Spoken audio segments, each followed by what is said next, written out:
Welcome to Attican Plays Workers and Resources, Soviet Republic. All right, hi, this is Attican and welcome to Series 4, Episode 39 of Workers and Resources, Soviet Republic.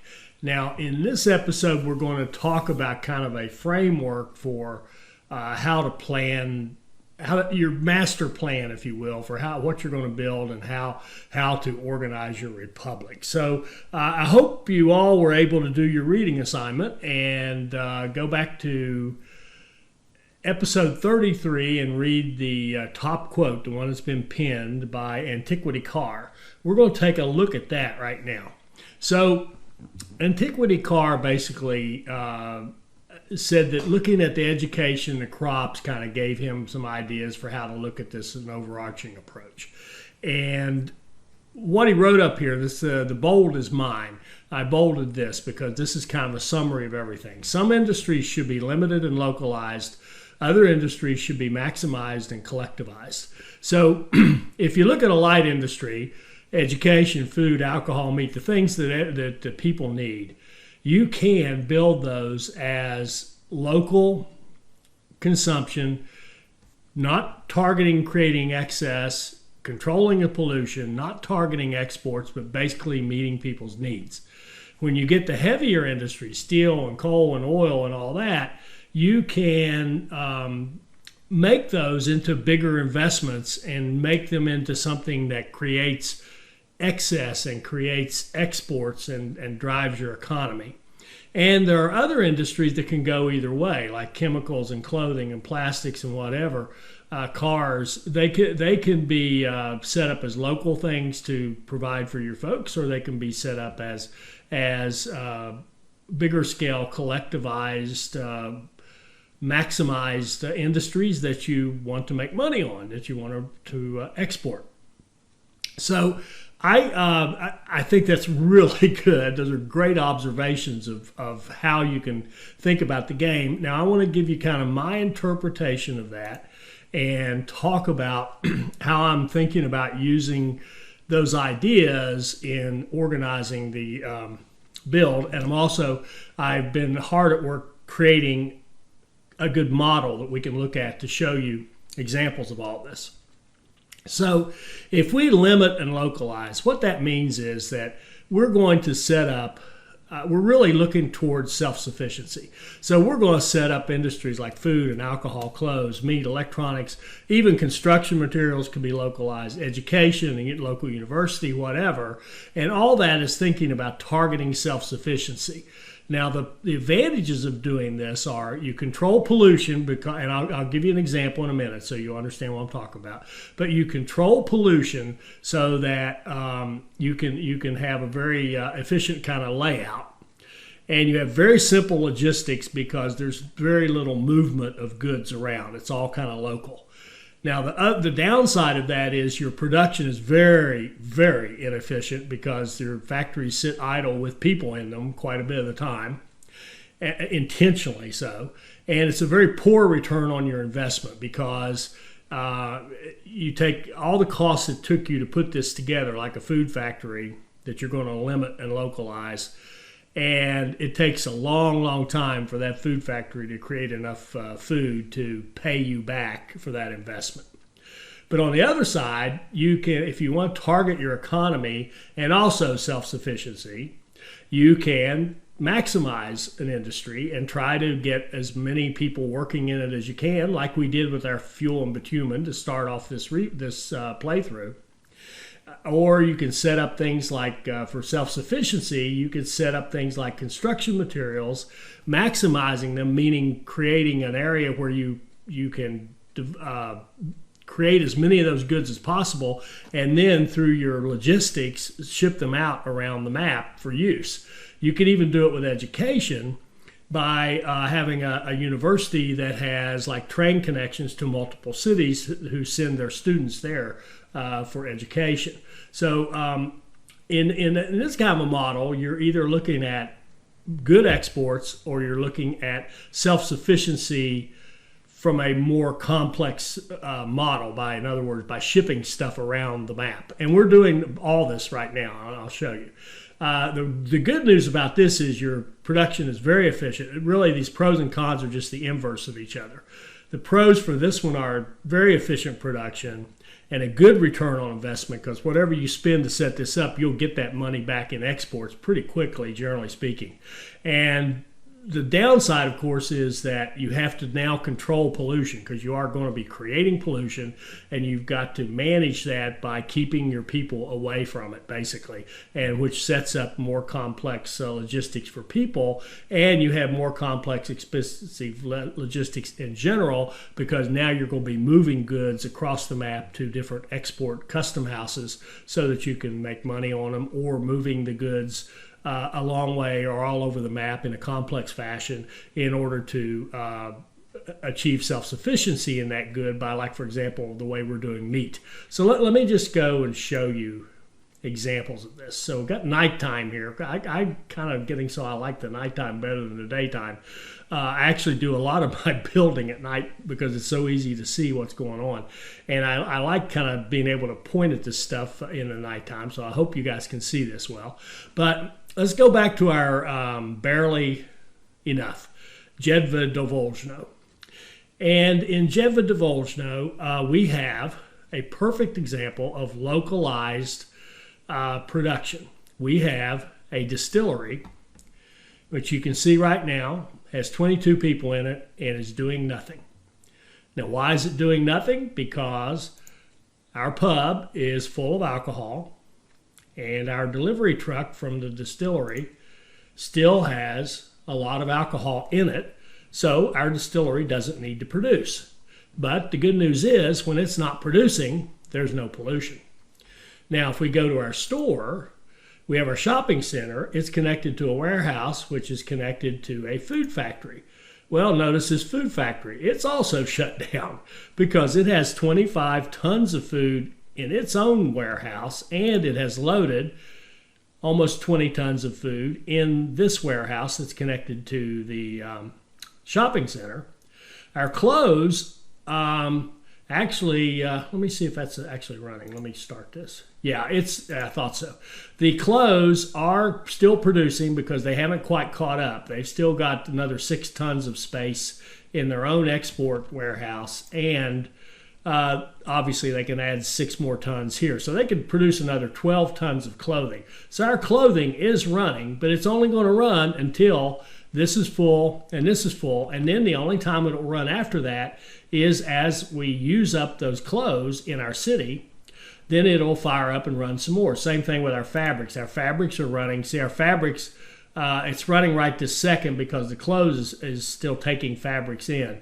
But we're not importing any. If you look at our clothing, we're not importing any fabrics. We are getting those fabrics from our fabrics factory. Our fabrics factory, by the way, is not importing any crops. I've got it set up to import some, but it doesn't need to, because look at this. There's 400 tons of crops that it can draw from here. The same thing, and this is the other beauty of this. Here's the silo for the food. Look at that, 600 tons. We're not importing crops for the food. Look at our distillery here, 800. It's completely full. Our one little farm over here is able to supply the crops for all those industries. Now, why is that? Because, again, they don't run most of the time. And so they don't demand a lot of crops. So our one farm here is able to supply everything they need. And we have a self-sufficient model here. Now, this is a hybrid because our meat industry is so strong on a maximized collectivized version, if you will, to use Antiquity Cars terms.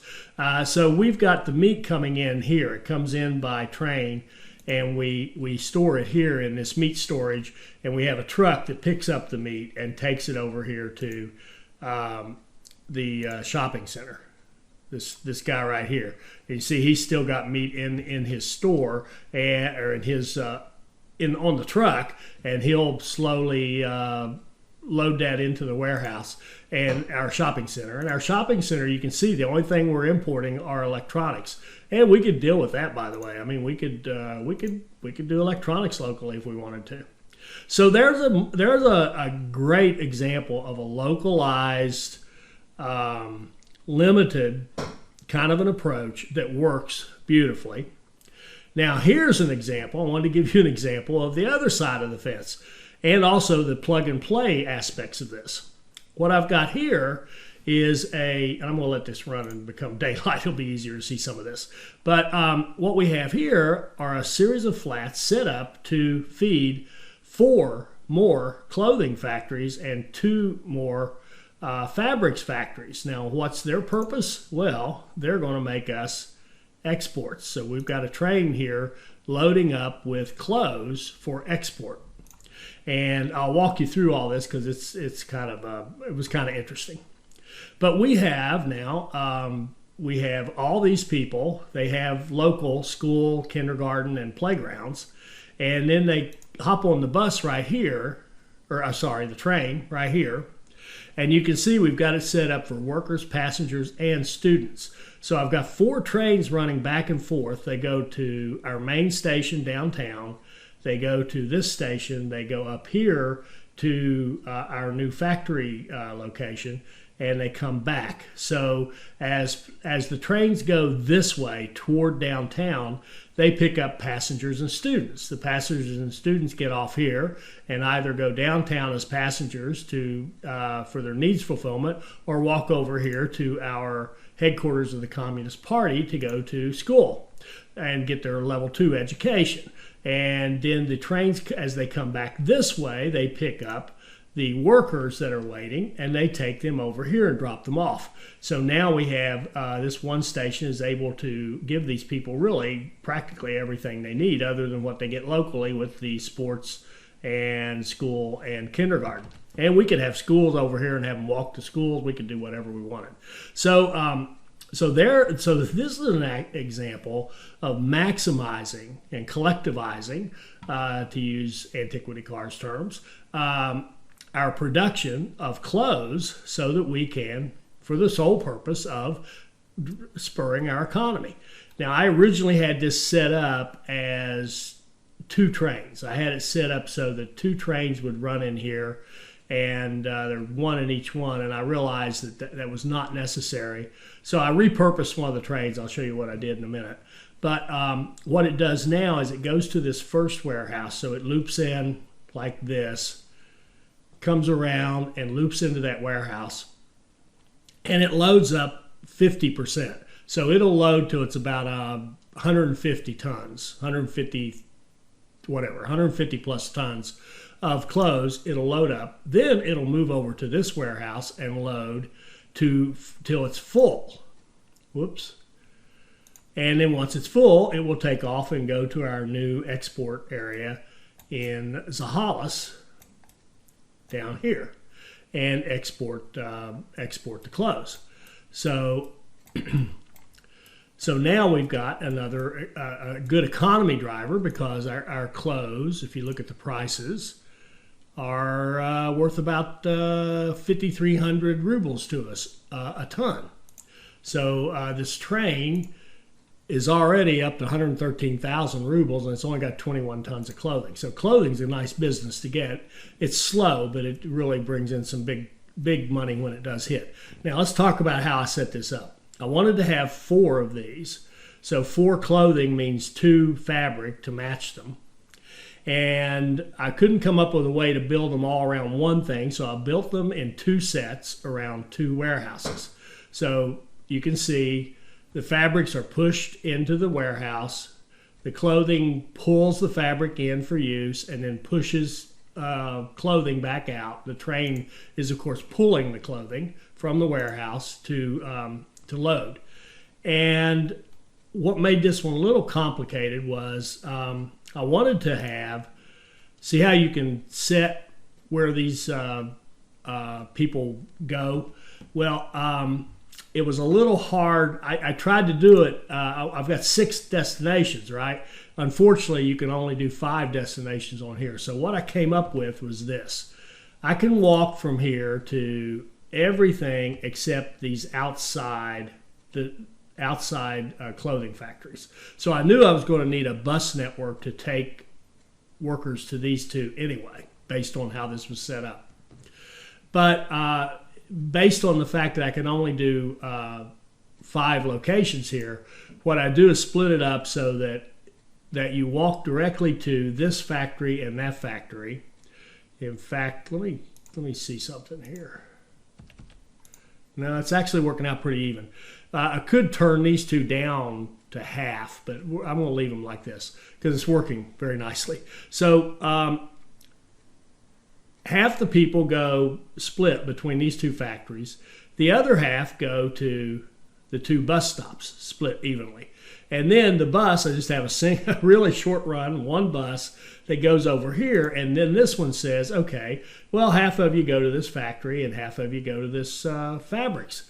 And now we get a nice distribution of people among the 3 over here. And we do the same thing over here. 1 bus, remember, a quarter of the people are going over here. So they load up on the bus, they go over here, and this one is split between this factory and the fabric. So it's a little silly. They walk past the fabrics, take a bus over here and walk back to the fabrics, but that's okay because that way we get everybody spread out the way we want.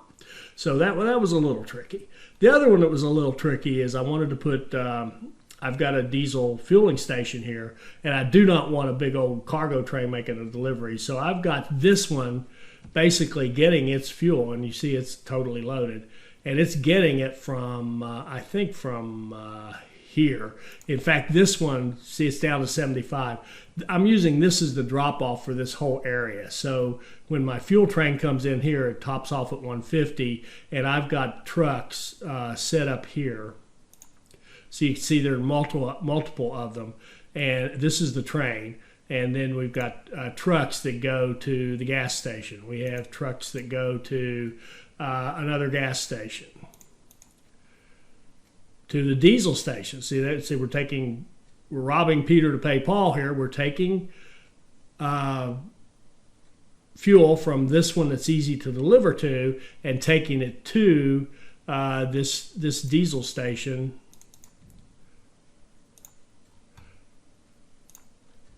over here, because we don't want, this is the one we were just talking about, because we don't want that big old train trying to get in there because it will not make it back out. So that's the idea. So now we are able to distribute our fuel all over. We've got a self-sufficient city. We plugged in a kind of maximized, collectivized approach, but it's served by that same self-sufficient city. So it didn't have to build anything extra except the ability to get them downtown to shop. And they supply the workers for this maximized clothing deal. And we're in pretty good shape. We're getting pretty good workers now. And the thing I've learned in watching this game I've got quite a few hours in this silly game now, it takes a while before you really maximize these. So when these flats get more and more people in them, and they will eventually fill up, and that's what we want. When they actually fill up, then we will start having enough workers. But you can see the happiness here. It's really, really quite good. And what I'm learning is it seems like these messages underneath the church one are really old messages. There were a lot of problems here when I first started up because it was a real struggle. The signals are so limiting that it was a real struggle to try to get. I added a 4th train on this line. I had 3 to start with. I added a 4th train. Getting that 4th train in there was just a struggle because if you leave these connected, I thought I had it all figured out. I thought you could leave this connected and put a one-way going that way, and it would separate everything. But apparently it treats this station and both these tracks as one block. And you could have, if a train was in here on the top platform, these guys out here would just sit and wait until it got empty before they came in. So the 2 from each direction were literally taking turns going in and out, which was just a total pain. That's no good. In fact, I got to come to think of it, I got to go up and check the way we're doing it. Let's go look real fast. Stammer. Let me go up here and take a look. I think it's right about there. Yeah, it is right about here. So the question I have is, are they actually working well together because that track is there? Okay, they are. Now, for whatever reason, down here, it's working just fine. See, he'll start in before he goes out. But up here, what seemed to be, to me, the same deal wouldn't work. So what I ended up doing was actually splitting this one off to go like that. And this is just for loading trains in there. And then making a separate line that comes in like this. I don't know why, but this works. Trains can go, they can use both sides. Don't ask me why. I honestly I don't understand it, which is weird. I feel strange not understanding how a train works, but I don't.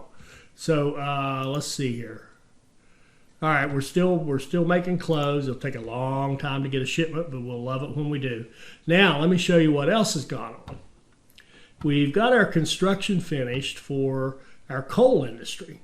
So I had all these building, and we've got our coal construction. And in fact, we have an abundance of coal. And what I've done now is we actually have 2 trains. Let's go over to our steel mill. Our steel mill now has 2 trains that bring it coal. Now you can see there's none there right this minute, but there should be. I suspect there's one on the way. I suspect there's one like maybe right here, as a matter of fact. Why, yes there is. Let's just ride that puppy in. Sorry, I have to do it on fast forward. I just can't go slow. Oh no, he's empty. He was just turning around. Okay, I have set up a second one because that steel mill, it just sucks down that coal so fast. That's the wrong one right here. The steel mill. It just goes through that coal so quickly. And we've got, in fact, let's just check on something. I haven't looked up here. Look, see, adding our couple of buses has helped up here. Remember, it was down around 30 or 40. Now we've kind of doubled it up and getting about 80 in there. And look at this. Our coal ore production is excellent. We're a little low here. Where's everybody? Where's all your workers? Uh-oh, don't like that. Let's see. I think they're coming from...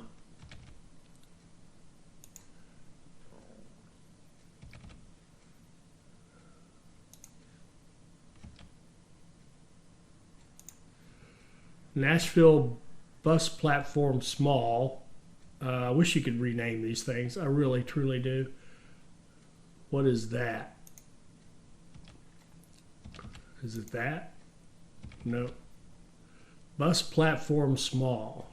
Must be it's one of these guys. Okay, it's that one. It's the one I thought. So we need to make sure that this one is getting enough people. And you can see we could use, everybody's super happy, but not enough people. And rather than building, now, okay. I've asked this before, somebody please tell me, how do I find these 222 people who are 21 plus? I don't know how to find them short of going through every flat. I'm not doing that. So here's what I am going to do. I'm going to build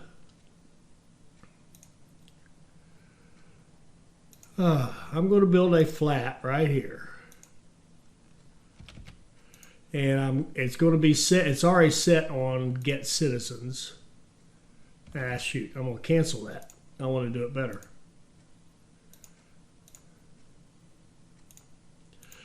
Okay, and I've said this before, I wish you could change this afterwards. And I wish you could go, well, I'll talk about another wish here in a second. But this guy here, I'm going to say get citizens, and I'm going to say fill her up, baby. All right, and we're just going to build it out here in the middle of nowhere. All right, build that thing. And it should get a whole bunch of citizens for us. So there, it got like 180 of those 21 pluses. All right, so we got a lot of 21 pluses living in this place right here, and we are going to move them.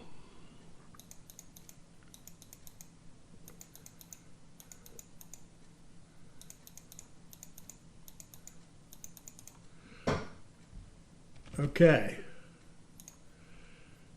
And this thing's doing it. This is an expensive way to do it, but we're going to blow that thing up and then we're going to do it again.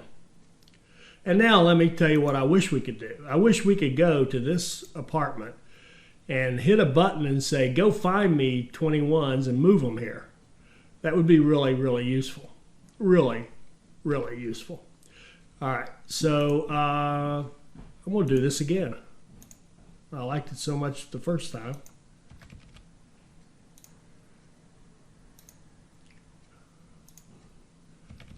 So it's costing me about $250,000 to do this, but I can't think of it another way. So we got 187 people in there, and we're going to move them.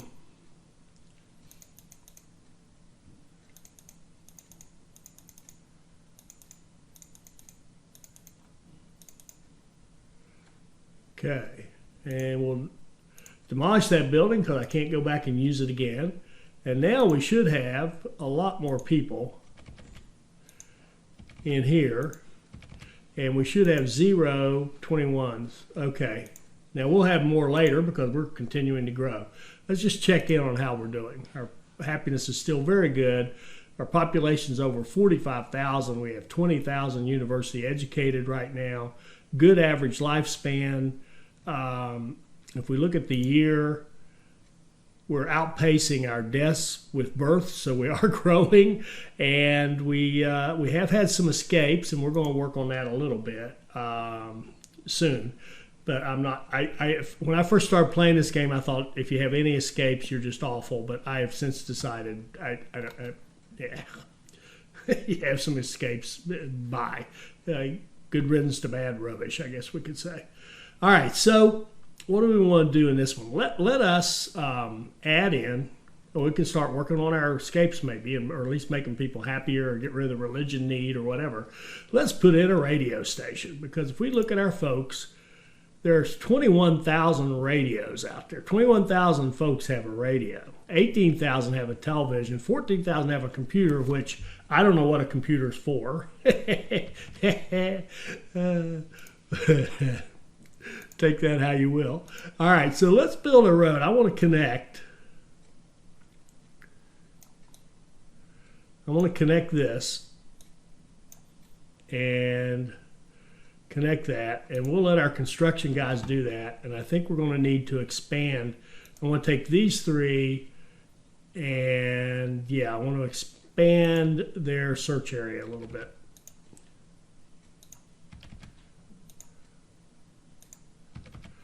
Okay, so they can start working on this. And what I want to do here is, we've got this nice station already set up.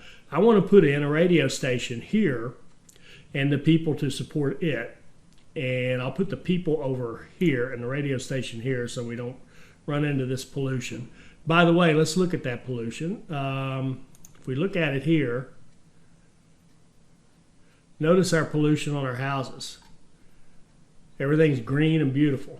Now, I can't, unfortunately, forgive me, I'm going to just plop down a pollution monitor out here further out.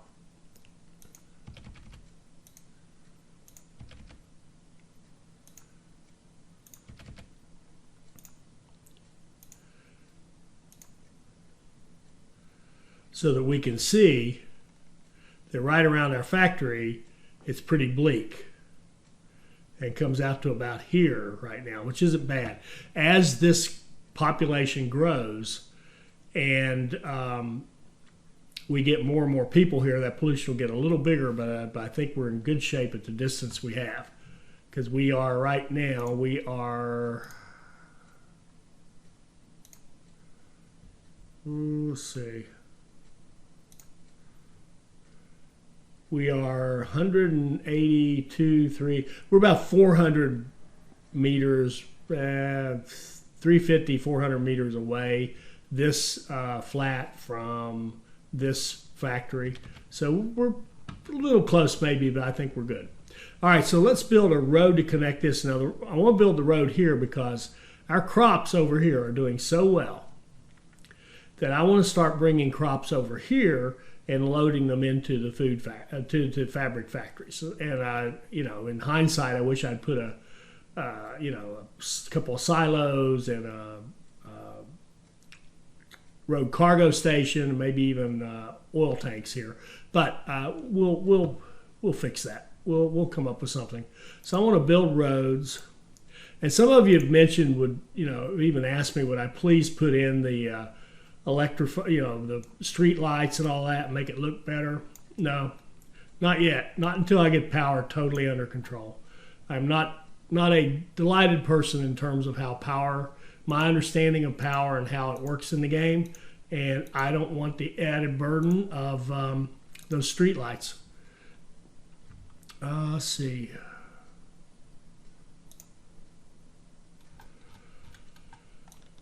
Let's level this up with our building a little bit.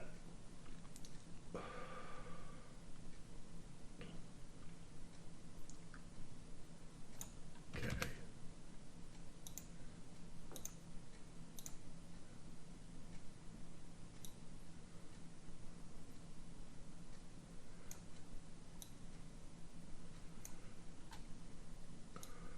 Some other infrastructures. What other infrastructure would be in the way?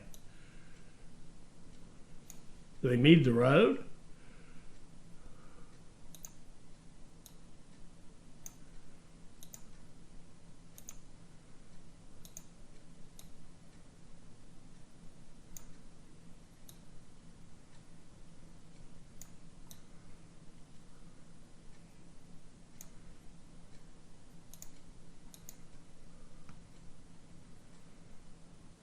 All right, let's go to our spreadsheet and see what we need. If we wanted to put in, we're not doing any of this, and we're not building any, well, we might, let's put in 1 and 1 and 1. And what do we want to build? We want the, let's see, I don't have it set in here, so we'll have to look it up. How many people do we need for a radio station?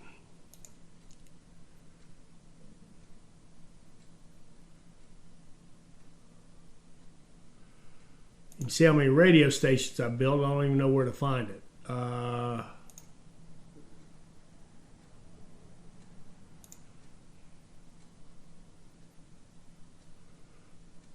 Is it education? Nope.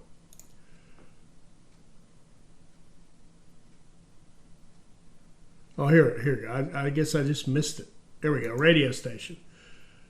How many people do we need? It's going to support 100 workers. So if we want to run full time, and we do, we might as well have a good one. We're going to need 100 workers. So that tells us we need a couple of flats to support that, along if we give them a school, playground, and kindergarten, which we will. And so let's put in our flats here as far away from the pollution as we can get them.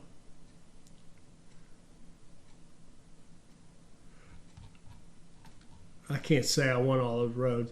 I like these bigger flats, obviously. I keep using them, but I don't like the 3 road connections. I can live without that, that's for sure.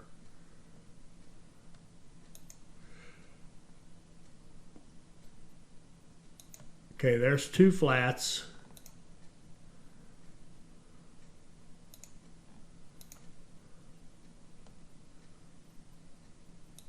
A kindergarten.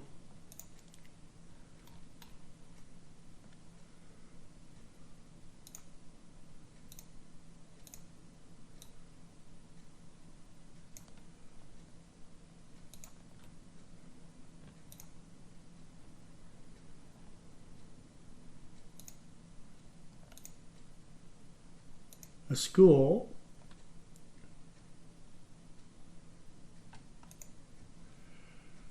and a playground. Let's see here.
Oops. I got auto built those. That's all right. And our radio station.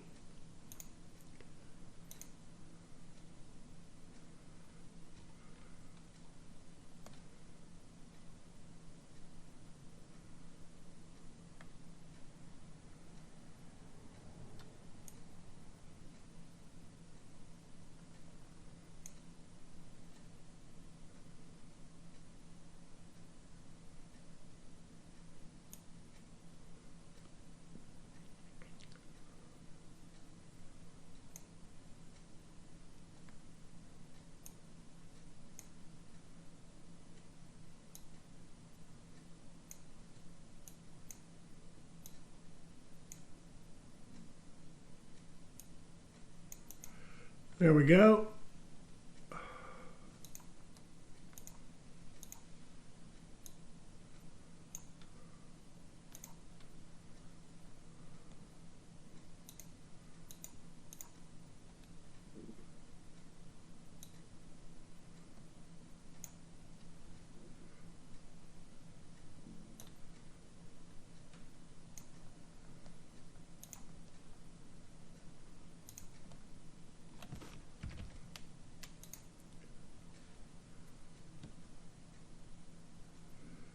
Okay, so these two flats can get here to work. They can also get to all of these things. We'll let our construction guys take care of that. Now, it will cause a problem, I can promise you. We're going to have some slow-moving construction stuff going down through here to get over to this, and that's okay. That's okay. Not the world's biggest deal. It does slow things down because I can tell you while I was playing this off camera, there was a lot of traffic going through here when a lot of this construction was going on. And now this will just start up some more. But now these people obviously are all set because they've got school, kindergarten, playground. They can get downtown for their goods, and if they don't work here, they can go out here and work. But they should be very natural for them to go here and work, and we'll need educated people, but we got no problem with that. We got lots of educated people. All right, so let's stop right there. So let's kind of review what we've talked about. I think the big thing we've talked about is really, obviously, this model. And if you want to target self-sufficiency, go with this limited. It really does work. It's really easy. It really does work. And what I really recommend is a mixture, a hybrid of both, just like we've got there at Jevda Devolzhno, where you have an industry that's going to make you an export and the self-sufficiency model in place and the ability to plug and play so that you have you can expand and keep using this. And by the way, what's going to happen here is you can probably tell as we push more people downtown, these factories will be used a bit more, obviously, because we're going to be consuming more. And what we have to figure out is how much can we push. Now, the practical reality is just building it out in the space and trying to coordinate all these lines with very limited capability on the signaling really means that you're not going to build that much. So I think this is kind of what I'm seeing. Some kind of a model like this where you have a nice downtown, you have an area, and if you really think about this is supporting two major things, because we've got our downtown. These people here are actually working out here in our coal and in our construction materials, or they will be when this is all done. So this is supporting all of this. These people are supporting a money crop for us, if you will, our clothing exports. And we've got a bonus, we've got education, we've got a radio station, and it's all going to be supported out of this one right here. So I think this is to me a really good, efficient town. It's going to make us money. It's going to keep people happy. It's going to supply education. It's going to help us with our propaganda. It's going to supply us with construction materials and a nice coal business and bricks and everything else. And by the way, I thought I was going to wrap up, but no, I got to show you a couple of more things. Well, I did show you the one. I showed you that we've got coal running into the steel mill, didn't I? Well, I thought I did. We've got two trains. Here we go. Now we've got one in there. So here you can see we've got plenty of coal. I've got this guy set to just keep unloading. Keep unloading until you're empty. So he will just stay there until he's empty. So there will be a good supply of this. And there are 4 trains using this now. There's 2 are exporting steel or moving steel where we need it, and 2 bringing in coal. And that's no problem, because what will happen is the 4th one will just come up here and queue up to wait, and he'll move in whenever one of these go out. Now, we would not want to run 3 coal trains, because if we did, it is conceivable, and I'm sure it would happen eventually, we would have 3 coal trains in here trying to pump coal into the steel mill. There would be no way to export the steel, and the steel, after it got 150 tons in its storage, in its export, would just shut down. So unless we're going to have an extra storage for the steel, this is it. This is all we want to run. A couple of export trains or movement trains and a couple of coal trains for source. And of course, we've got a direct source for our iron, which is terrific. And we're even exporting some iron. So there we go. All right, so we've seen the hybrid model. We've seen it in action down here in Jedva-Dvolzhno, easy for you to say, Jedva-Dvolzhno, barely enough, and it seems to be working beautifully. I hope you enjoyed this. I hope it'll help you become a better player, and I hope you'll join us for our next Workers and Resources Soviet Republic video. Thank you.